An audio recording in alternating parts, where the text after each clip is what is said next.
देश के 5 राज्यों में चुनाव चल रहे हैं। इस चुनावी माहौल को पूर्व केंद्रीय मंत्री चौधरी बीरेंद्र सिंह कैसे देखते हैं? प्रदेश की राजनीति को लेकर उनका क्या कहना है? खुद चौधरी साहब से बात करते हैं। सर, पहले यही सवाल है, फिलहाल की अगर बात करें, उत्तराखंड में, पंजाब में वोटिंग पड़ चुकी है, यूपी में चुनाव चल रहा है। इस चुनावी माहौल को कैसे देख रहे हैं बीजेपी के लिए फिलहाल? क्योंकि आप बीजेपी से ताल्लुक़ रखते हैं। ये चुनाव कितने कंफर्टेबल है, कितने आसान से आप मानते हैं? ख़ास तौर से हम बात करें, उत्तराखंड की बात करें, पंजाब की बात करें और यूपी की बात करें। देखिए, यूपी में तो अभी 3 चरण का चुनाव है और 4 चरण बाकी हैं। लेकिन यूपी के बारे में तो जो कोई निर्णायक बात तो तभी कही जा सकती जब 7 चरणों का चुनाव आया। यूपी तो दुनिया के 6ठे नंबर का देश है, अगर देश के हिसाब से, जनसंख्या के हिसाब से देखा जाए तो। लेकिन ये ज़रूर है कि इस चुनाव में जहाँ नौजवान और किसान एक बड़ी ताकत के रूप में चुनावी नतीजों पे अपना असर डालने को दिख रहा है, उससे लगता है कि यूपी के चुनाव अभी 3 चरणों में तो नेक टू नेक कहा जा सकता है। यानी पहले 3 चरण बीजेपी के लिए इतना कंफर्टेबल नहीं है यूपी में? बीजेपी के लिए कंफर्टेबल, देखो, जो पार्टी 5 साल राज करेगी कहीं भी हो, उसमें एंटी इनकम्बेंसी फैक्टर आ जाता है। लेकिन कई राज्यों में ऐसा भी देखा गया है कि एंटी इनकम्बेंसी की बजाय प्रो इनकम्बेंसी फैक्टर भी आता है। तो लेकिन ये है कि उत्तर प्रदेश का जो, क्योंकि उसका वोटर बहुत 15-16 करोड़ वोटर है, तो उसको कई तरीके से रीजन वाइज भी देखा जाता है। जहाँ किसान एजिटेशन का असर है, वहाँ गठबंधन काफ़ी मजबूती की तरफ बढ़ा है। जहाँ लोगों की धार्मिक आस्था की बात है, चाहे राम मंदिर है, चाहे ये एक किस्म का कॉरिडोर है वाराणसी का, ये चीज़ें बीजेपी की तरफ आकर्षित करती हैं। तो मैंने कहा ना, यूपी बहुत किसानों का तो नुकसान मानते हैं बीजेपी को है, चाहे पंजाब की बात हो, चाहे यूपी की बात करो, किसानों का नुकसान तो है बीजेपी को। देखिए, पंजाब की बात करें तो अगर किसान चुनाव लड़ते तो पूरी ताकत से लड़ना था। मैं इस बात का पक्षधर हूँ कि देश का 62% आबादी आज भी खेती और खेती से जुड़ी हुई चीज़ों पे निर्भर है। तो उनको ये कहना कि हम तो गैर राजनीतिक हैं, प्रजातंत्र में राजनीति के माध्यम से ही तो आपकी मांगें पूरी होंगी। तो इसलिए किसानों को अपनी ताकत अपने आप निर्धारित करके चलना चाहिए। पंजाब में क्या लग रहा है आपको, कांग्रेस दोबारा सत्ता में आ जाएगी या आम आदमी पार्टी मजबूत लग रही है आपको, पंजाब की अगर बात करें? देखिए, अकाली को कहाँ पाते हैं? अकाली दल का मेरा अपना ये मानना है कि पिछले चुनाव से थोड़ा सा बेहतर प्रदर्शन होगा। लेकिन पंजाब के चुनाव को इस तरह देख रहा हूँ मैं कि जो 22 किसान यूनियन ने मिलकर चुनाव लड़ने की बात करी है, उससे परिणाम जो आम जनता सोचती थी कि अब की बार आप आएगी, कांग्रेस सोचती थी कि हम रिपीट करेंगे, अकाली का जो वोट बैंक था वो फार्मर रहा है।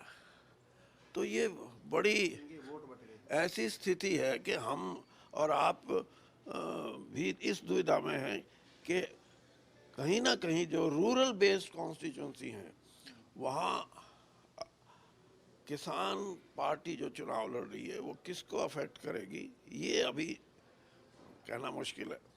संभावनाओं की बात है, अगर देखा जाए पंजाब में आप सरकार बना लेती है तो हरियाणा पे कोई असर पड़ेगा? हरियाणा की राजनीति पे कोई असर पड़ेगा इसका?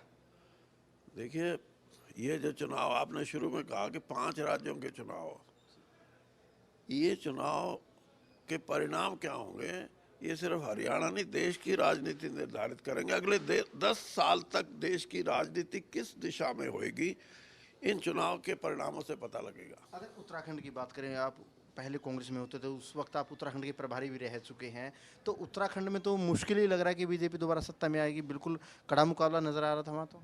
हाँ, ये सही बात है कि उत्तराखंड का मेरा काफ़ी अनुभव भी है और अब भी संपर्क है।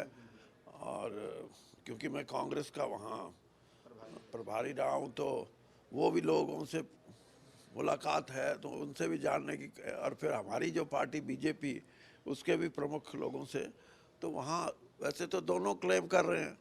बीजेपी क्लेम कर रही है कि हम अच्छा परफॉर्म करेंगे और कांग्रेस कह रही है कि हम जीतेंगे। लेकिन उत्तराखंड में अभी तक 22 साल में ये हुआ कि एक बार एक जीतता है, दूसरी बार दूसरा यानी जीतता है। कांग्रेस आ सकती है वहाँ पर। नहीं, ये नहीं की बात नहीं, अगर आ सकती है तो उस प्रथा को देखते हुए, वरना 5 साल जो उत्तराखंड में बीजेपी रही है और उन्होंने वहाँ भी, आपने 4 धाम का और का देखा होगा, वहाँ कुछ कुछ अच्छा भी हुआ है। मैं ये नहीं कहता कि लोगों की जो आस्था थी उसके प्रति जागरूक रही है, लेकिन प्रथा के हिसाब से ऐसा लगता कि तब्दीली भी हो सकती है। एक सवाल हरियाणा का कर लेते हैं। बीजेपी की बात करें, जेजेपी की बात करें, गठबंधन की बात करें, नगर निकाय चुनाव की तैयारियों में जुट चुके हैं, क्योंकि पिछले दिनों जो प्रदेश में माहौल रहा, किसान आंदोलन रहा, इसके बाद अब जो नगर निकाय चुनाव है, संभवतः ये तय है कि चेहरे पर ही, सिंबल पर ही चेयरमैन का चुनाव लड़ा जाएगा। कितना आसान चुनाव आप सरकार के लिए, गठबंधन के लिए देखते हैं?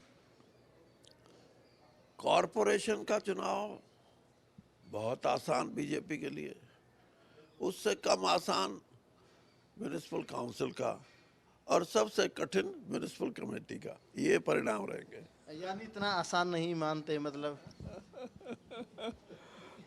नहीं, जो शहरी निकायों के चुनाव हैं उसमें कहीं ना कहीं बीजेपी का एडवांटेज है, उसको एज है, और शहरी मतदाता ज़्यादा जागरूक होता है और वो वैसे भी उसकी सोच बीजेपी के प्रति हमेशा सकारात्मक एक रही। आखिरी सवाल है, आपका इतना लंबा चौड़ा अनुभव रहा है, फिलहाल जो गठबंधन सरकार है, गठबंधन सरकार के काम का आकलन फिलहाल तक कैसा करते हैं? कितना पास फेल आप मानते हैं फिलहाल तक? देखिए, मैं तो ये मानता हूँ कि 2 साल का जो ये समय बीता है, इसमें आप काम की व्याख्या करोगे तो कोरोना और किसान आंदोलन, इसमें सिकुड़ के रह गई सारा। अब 2-2.5 साल का समय है। अगर मनोहर लाल जी, आज मैं मिल के आया हूँ उनसे, मैंने उनको भी कहा कि अगर अब फील्ड में जाके काम करें, डेवलपमेंट एक्टिविटीज़, क्योंकि घोषणाएं बहुत हुई, वो किसी न किसी वजह से 2 साल तक उसकी चाल उतनी तेज नहीं रही, तो अच्छे परिणाम आ सकते हैं। मुख्यमंत्री को लोग, अब भी मैं ये मानता हूँ कि उनके बारे में जो परसेप्शन है वो यही है कि डेवलपमेंट, लेकिन डेवलपमेंट में जो कई चीज़ें ऐसी हैं जिनमें अभी तक लोगों को आप मानसिक रूप से उनको ये अपनी बात के लिए समझा नहीं सके। किसान आंदोलन में भी जो 3 कानून वापस लेने पड़े, उसमें कहीं ना कहीं सरकार और पार्टी विफल रही है किसानों को अपनी बात समझाने में। तो सीएम साहब ने सुबह सुबह फिर क्या कहा जब आप मिलने गए थे? ये जो बातें मैंने अब सारी बताई ना, ये सीएम से भी हुई है। ये थे पूर्व केंद्रीय मंत्री चौधरी बीरेंद्र सिंह। तमाम मुद्दों पर, चाहे 5 राज्यों के चुनाव हो, चाहे हरियाणा की बात हो, तमाम मुद्दों पर खबरें अभी तक से खुलकर चौधरी बीरेंद्र सिंह ने बात की, क्योंकि चौधरी बीरेंद्र सिंह अपनी बेबाक बातों के लिए जाने जाते हैं। कैमरामैन जसवीर के साथ अनिल मोर, खबरें अभी तक, चंडीगढ़।